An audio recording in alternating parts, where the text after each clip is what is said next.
Bonjour à tous, comment allez-vous? Vous allez bien?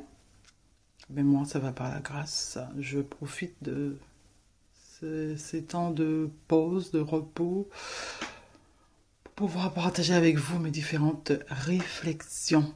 J'espère que vous allez bien du côté des Antilles, Martinique, Guadeloupe, Guyane, Réunion, ainsi que tous ceux de la métropole et puis tous ceux du monde entier. Vraiment, j'espère que vous allez bien, même si, voilà, les difficultés de la vie nous poussent à croire que les choses vont de mal en pis. Je vous invite à tenir bon, voilà, tenez bon. Et puis n'oublions pas, moi aussi, hein, que celui qui nous a donné la vie est en nous et il est notre force. Voilà. Alors, bon, c'est vrai que parfois j'ai l'impression que ce que je fais ne sert à rien. Et peut-être après ma mort, qui sait? Les yeux s'ouvriront enfin et puis les oreilles seront débouchées. Hein. N'oublions pas hein, que le plan de route noté dans Ésaïe 6 n'est pas fini. Et l'Éternel a demandé à Ésaïe quoi? De boucher les yeux du peuple et d'endurcir ses oreilles. Et comment ils ont réussi à faire cela? Avec les histoires et les paraboles, mes amis. Ils nous ont donné des histoires et des paraboles et nous avons cru. Ouh là là, je siffle en parlant. Nous avons cru. Alors en fait, étant donné que nous croyons, c'est pas possible d'imaginer que ce qu'on nous a dit est faux. Ce n'est pas possible. Mais il va falloir affronter hein, toutes ces vérités qui nous ont été données. Il va falloir les affronter tôt ou tard. Bon, il vaut mieux les faire tôt que tard. Parce que si on le fait au dernier moment, ça ne sert à rien. Voilà. Il vaut mieux le faire voilà, plus tôt que tard. Voilà. Alors, on va parler de l'amour toujours, la suite. Parce qu'on n'a pas fini avec cette réflexion sur l'amour. On se rappelle, la semaine dernière, j'avais lu la définition qui nous a été donnée dans la parole écrite. L'amour ou la charité est patiente, elle est pleine de bonté. La charité n'est pas envieuse, jalouse. La charité ne se vante point, elle ne s'enfle point d'orgueil, elle ne fait rien de malhonnête, elle ne cherche point son intérêt, elle ne s'irrite point, elle ne soupçonne point le mal, elle ne se réjouit point de l'injustice, mais elle se réjouit de la vérité, elle excuse tout, elle espère tout, elle supporte tout. La charité ne périt jamais. Et on avait vu cette histoire qu'on nous a donnée. Dans nombre 16. On va continuer cette histoire, hein, mes amis, parce que, voilà, il me semble même que je me suis trompée la semaine dernière, parce que j'ai dit que tout le monde était englouti, alors que non, tout le monde n'a pas été englouti. Seulement la famille les familles qui se sont révoltées, les têtes de file, voilà. Les têtes de file qui ont été englouties. Mais les autres n'ont pas été engloutis. Les 250, vous vous souvenez, il y avait 250 avec ces gens-là qui voulaient faire une révolution. Parce que tout le monde, pour eux, tout le monde était saint. Et il n'était pas question pour eux de faire avoir un sous-poste. Voilà. La semaine dernière, j'ai parlé de Diaconès et Jack. En fait, ce sont des personnes, pour ceux qui ne sont pas dans les religions, ce sont des personnes qui nettoient, qui prennent soin du temple. Tandis que l'ancien, c'est celui qui va diriger. Voilà. Alors, en fait, ces gens, justement, ils se disaient, mais comme nous sommes tous saints, pourquoi c'est toi qui es à la tête? Et puis, voilà, ça doit changer, en fait. Il faut que ça tourne. C'est pas que toi qui dois être à la tête, puisqu'on est tous saints. C'est ça, en fait. Et voilà. Ben, l'Éternel les a engloutis parce qu'ils se sont révoltés. Et les 250, en fait, ils ont été consumés. Mais attendez, je lis pour vous le verset 35. Un feu sortit d'auprès de l'Éternel. Un feu sortit d'auprès de l'Éternel. Qui est l'Éternel, mes amis? Qui est l'Éternel? Qui est ce l'Éternel qui nous a été donné? Alors déjà dans 2 Samuel 29, 9, on nous décrit sur l'Éternel là. Il s'élevait de la fumée dans ses narines et un feu dévorant sortait de sa bouche et il en jaillissait des charbons embrasés. Tout ça c'est une formule pour décrire quelque chose. Pas quelqu'un, mes amis. Pour décrire quelque chose qu'on a fait passer pour quelqu'un, pour cet être qui a l'essence, qui est l'essence de l'amour. On a fait passer cet être qui est l'essence de l'amour comme ça là. Et ça, c'est un objet, mes amis. C'est quelque chose, c'est pas quelqu'un. On nous a fait croire que c'est quelqu'un, mais c'est quelque chose. Voilà. Un feu sortit d'auprès de l'Éternel et consuma les 250 hommes d'un seul coup comme ça, oui. Mes amis, savez-vous que dans l'Antiquité, il y avait quelque chose qu'on appelait le feu grégeois. Je n'ai déjà parlé, mais là, vraiment, d'un seul coup, consumer 250 hommes, c'est la seule âme qui peut faire ça. Le feu grégeois. Et rien ne l'arrête, mes amis. Rien, même pas l'eau. Même pas l'eau. Ils ont arrêté d'utiliser cette arme. Mais mes amis, et puis on a fait croire que c'est l'Éternel. Oui, c'est l'Éternel qu'on l'a appelé. On a fait croire que c'est celui qui nous donne la vie qui fait ça. Qui a détruit des gens. Qui a détruit des gens d'un seul coup comme ça. Ou soit la bouche à feu, mes amis, la bouche à feu, c'est comme cela qu'on appelait cette arme à l'Antiquité, mes amis, c'était déjà présent à l'Antiquité. Et avec des charbons, la poudre de charbon qu'on faisait ce truc-là, mes amis. Regardez bien, il en jaillissait des charbons embrasés. En fait, on met des mots dans la phrase pour qu'on puisse se rappeler de quoi on parle. Cette bouche à feu, elle est faite à partir de poudre de charbon. Charbon embrasé. Vous voyez le lien? C'est soit l'un, soit l'autre qui représente l'Éternel, mes amis. Dans cet événement, dans ce chapitre de Nombre 16. On continue, mes amis. Vous allez comprendre pourquoi je dis que ça ne peut pas être cet être qui a l'essence de l'amour qui a fait cette chose. Au verset 37, dit à Éléazar, c'est l'Éternel, fils du sacrificateur Aaron, de retirer de l'incendie les brasiers et d'en répandre au loin le feu, car ils sont sanctifiés. Alors, les brasiers sont sanctifiés, mais les gens là qui avaient les brasiers, qui ont emmené les brasiers, ont été consumés. Alors, dites-moi, dans l'incendie, alors on imaginait, c'est un incendie, les gens sont en train de brûler, et puis les gens sont en train de brûler, mais il n'y a qu'à crier, parce que brûler, voilà, excusez-moi, je parle créole, brûler, c'est pas juste de l'eau qu'on envoie sur vous, hein, d'accord. Alors, il y a des cris, il y a tout, imaginez la scène. L'Éternel demande à Éléazar d'aller prendre les brasiers, que les gens, ils avaient d'après moi en main, parce qu'ils ont été faire des offrandes. Voilà. Un peu de magie entre les lignes, mes amis. Comment ont-ils enlevé les brasiers d'airain brûlants dans l'incendie? Dites-moi, comment ils ont réussi à faire ça? Attendez, lorsque vous écrivez des choses, lorsque vous traduisez, vous écrivez, vous inventez bien quand même, franchement. Alors, avec les brasiers de ces gens qui ont péché, alors quel est le péché de ces gens? Révolution. Révolution, changement, c'est ce qu'ils demandaient. Ces gens demandaient qu'un changement soit fait parce que tout le monde est saint. C'est ce que ces gens-là ont demandé et ils ont été brûlés. C'est ça le péché. On n'a pas le droit de dire qu'on n'est pas d'accord. Dans un système, il ne faut rien dire. Dans une église, on n'a pas le droit de dire « je ne suis pas d'accord ». Si je suis d'accord, je vais être terrassé par l'Éternel. Si je ne suis pas d'accord, je suis terrassé. C'est ça le péché. On ne doit rien dire. C'est ça un péché.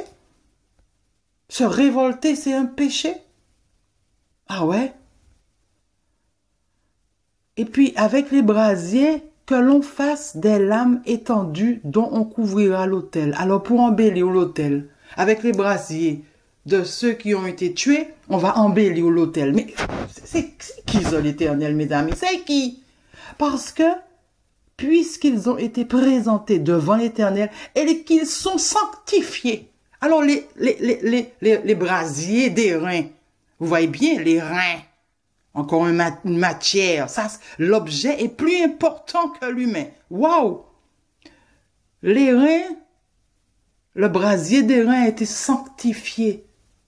Mais les hommes qui sont venus offrir un parfum n'ont pas été sanctifiés, n'ont pas été pardonnés. Mais l'amour supporte tout.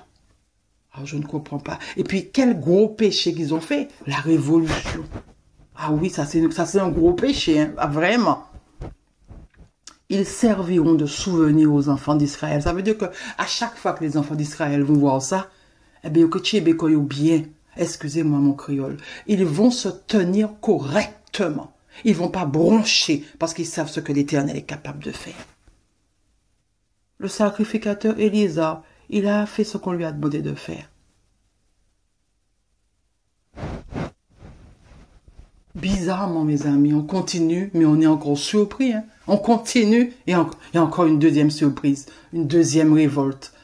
Dès le lendemain, toute l'assemblée des enfants d'Israël murmura contre Moïse et Aaron en disant, « Vous avez fait mourir le peuple de l'Éternel. » C'est quoi ça, mes amis? C'est quoi cette parole? Le peuple, l'assemblée qui était là hier, dit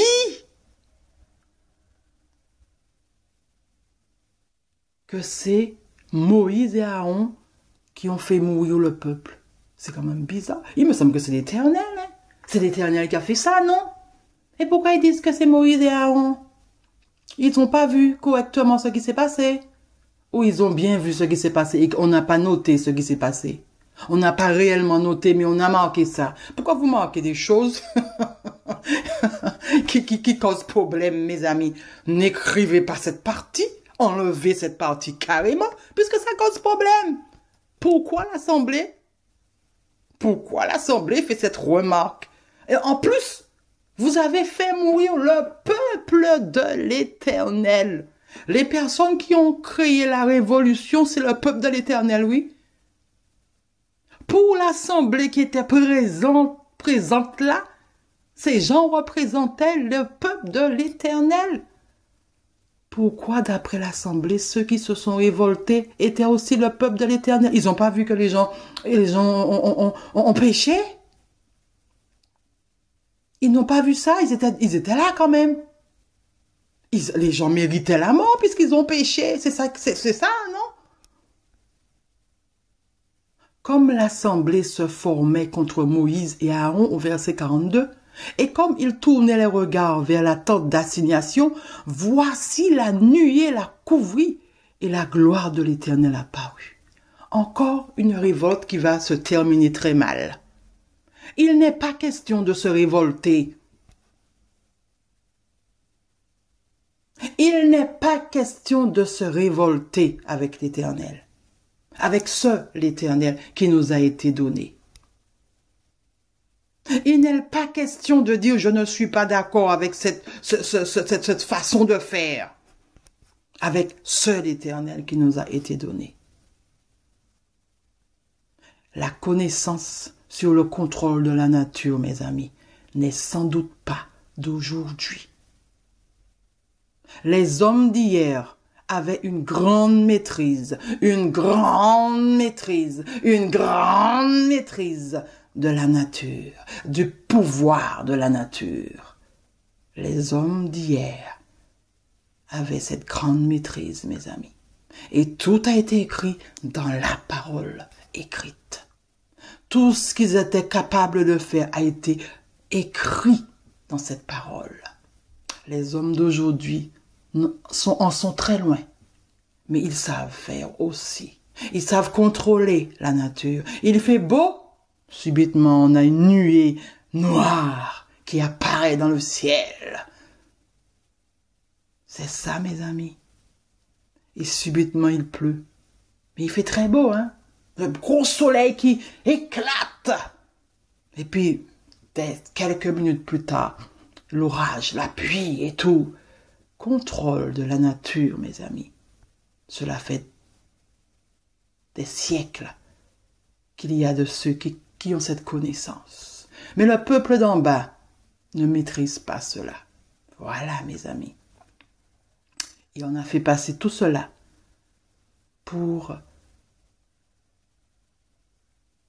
sur celui qui nous a donné la vie. C'est lui qui a détruit l'homme. Il a détruit l'homme. On nous fait croire qu'il a détruit l'homme. Il est contre la révolution. On nous fait croire qu'il ne faut pas se rebeller. Sinon, si tu te rebelles, tu es mort. C'était comme ça dans l'ancien temps. Et puis comme par hasard, il a changé. Il ne fait plus ça. On peut se rebeller, on peut faire ce qu'on veut. Il ne nous détruit plus. Mais ouais, foutaise, tromperie. On fait évoluer le mensonge. On dit qu'il ne change pas, pourtant. S'il ne change pas, pourquoi il ne détruit pas ceux qui se rebellent encore? Parce qu'il y en a ceux qui se rebellent, qui disent que nous ne sommes pas d'accord. Voilà. C'est que tout est invention, mes amis. Tout est invention. On continue, parce que l'heure file. Verset 44, l'ordre de l'Éternel, par rapport à ceux qui se sont encore révoltés, l'assemblée cette fois-ci des enfants d'Israël qui se révoltent devant une injustice, parce que c'est clairement ça. Ils disent, vous avez fait mourir le peuple de l'Éternel. Les personnes que vous avez englouties dans la terre là, c'était le peuple de l'Éternel. Les gens que vous avez brûlés là, c'est les gens de l'Éternel. Et c'est vous qui avez fait ça. L'Éternel parla à Moïse et dit, retirez-vous du milieu de cette assemblée et je les consumerai en un instant. Je les consumerai en un instant. Avec quoi tu peux faire ça, l'Éternel? Tu es un dragon? Tu es un dragon? Tu n'es pas un dragon quand même. Ah, tu es autre chose alors, l'Éternel. Ce l'Éternel qui nous a été donné, c'est autre chose, mes amis. C'est soit la bouche à feu, ou soit, je vous ai dit, le feu grégeois qui s'était pas. Depuis qu'il y a une étincelle de feu grégeois, vous avez intérêt à sortir de là. Parce que vous allez être brûlé. Ça ne s'éteint pas, le feu grégeois. En un instant, tout est consumé. En un instant, tout est consumé. Et les mots sont importants dans les versets, mes amis. Dans les versets, les mots sont importants. On a construit une histoire et on a bien caché les mots. Et je les consumerai en un instant. Continuons, mes amis. Il y a une action de Moïse et de Aaron pour sauver le peuple, tellement qu'ils aiment le peuple. Alors, ils ont dit, prends le brasier, mets-y du feu, c'est Moïse qui dit à Aaron, au-dessus de l'autel, pose-y du parfum, va promptement vers l'assemblée et fais pour eux l'expiation. Enlève ce qu'ils viennent de dire là, parce qu'ils ont commis un péché. Quel péché que le peuple a commis? Quel péché, dites-moi, que le peuple a commis? Il a dit, vous avez fait mourir le peuple de l'Éternel. Quel péché qu'ils ont commis? Parce qu'ils étaient là, le peuple. Ils ont tout vu quand même. Ils n'ont pas inventé. C'est vous qui avez fait ça. Alors, dites-moi quel péché que Aaron veut enlever. Parce que comme ils ont dit ça, la colère de l'Éternel a éclaté. Et la plaie a commencé. Il a dit qu'il va consumer le peuple. L'Éternel a dit ça, je vais les consumer en un instant. Mais qu'est-ce qu'il a fait? Il a mis une plaie d'abord. Alors, tu dis quelque chose, après tu fais quelque chose d'autre. Attends, tu n'es pas cohérent. Ce l'Éternel, là, il n'est pas cohérent, je ne comprends pas. Il n'est pas cohérent. Il dit, je vais les consumer, mais il envoie une plaie. Pourquoi tu envoies une plaie? Consume-les d'abord. Pourquoi tu as changé d'avis? Tu veux plus consumer? Ah, il n'y a plus de charbon dans le truc, peut-être. Alors tu fais autre chose. Quelle plaie? Pourquoi tu ne dis pas la plaie? Pourquoi on ne donne pas le nom de la plaie? Pourquoi on ne donne pas le nom de la plaie? Pourquoi on ne donne pas le nom de cette plaie? Alors Aaron a été faire ce que Moïse lui demande de faire. Il a obéi. Alors il offrit le pare-feu et fit l'expiation pour le peuple. Il se plaça entre les morts et les vivants, et la plaie fut arrêtée. Qui plaît? La plaie, ils a été consumés ou quoi? Je ne sais pas. Je ne peux pas vous dire. Mais c'est ça, en fait. Le fait qu'on ne dise pas tout, alors on fait des interprétations. Mais c'est quelle plaie? Pourquoi il a envoyé la plaie? Pourquoi il n'a pas consumé? Parce qu'il a dit, je vais les consumer. Alors, il a changé. Parce que c'était l'expiation, alors il a changé. Mais non, c'est pas ça, parce que ça avait déjà commencé. Avant même qu'il fasse l'expiation, la plaie avait déjà commencé. C'est pas à cause de l'expiation que ça a changé. Non. La plaie, c'est peut-être là que les gens étaient en train déjà d'être consumés. Je ne sais rien. Je ne peux pas interpréter. On ne donne pas. Des fois, on donne des choses qu'il faut pas qu'ils aient leur place, parce que le verset 41, quand il dit, vous avez fait mourir le peuple de l'Éternel, pourquoi vous mettez ça là? Quand vous remettez les versets, essayez d'enlever les choses quand même. Faut pas mettre ça, le peuple de l'Éternel. Mais non, c'est pas le peuple de l'Éternel qui a été tué. Ce sont des rebelles qui ont été tués. Mais ouais, c'est pas le peuple de l'Éternel. Pourquoi vous remettez ça? Vous troublez les gens. Ne mettez pas ça. Franchement, la prochaine fois que vous écrivez, je m'adresse à ceux qui vont écrire la Bible, la nouvelle version, enlevez ça. Parce que le peuple de futur va se poser les mêmes questions que moi. Voilà, enlevez ça, ça n'a pas de sens, vraiment. Et puis donnez-nous la plaie, là, le nom de la plaie. Mettez le nom de la plaie pour nous, s'il vous plaît. D'accord? Enfin, pas pour nous, pour ceux de la génération future, je serai déjà morte. Voilà. Nettoyage, mes amis. Nettoyage. Un nettoyage encore est fait. Mes amis, c'est ce qui se passe. C'est pas d'aujourd'hui qu'il y a les nettoyages, hein. C'est pas d'aujourd'hui qu'on veut sauver la planète, hein, mes amis. Aïe, c'est pas d'aujourd'hui qu'on veut sauver la planète, hein, mes amis. Vous avez vu le nettoyage, hein. Déjà, il y a eu un nettoyage. Toute la famille, là, a été engloutie. Premier nettoyage. Deuxième nettoyage. Les 250 personnes qui ont brûlé d'un seul coup. Et puis, un autre nettoyage.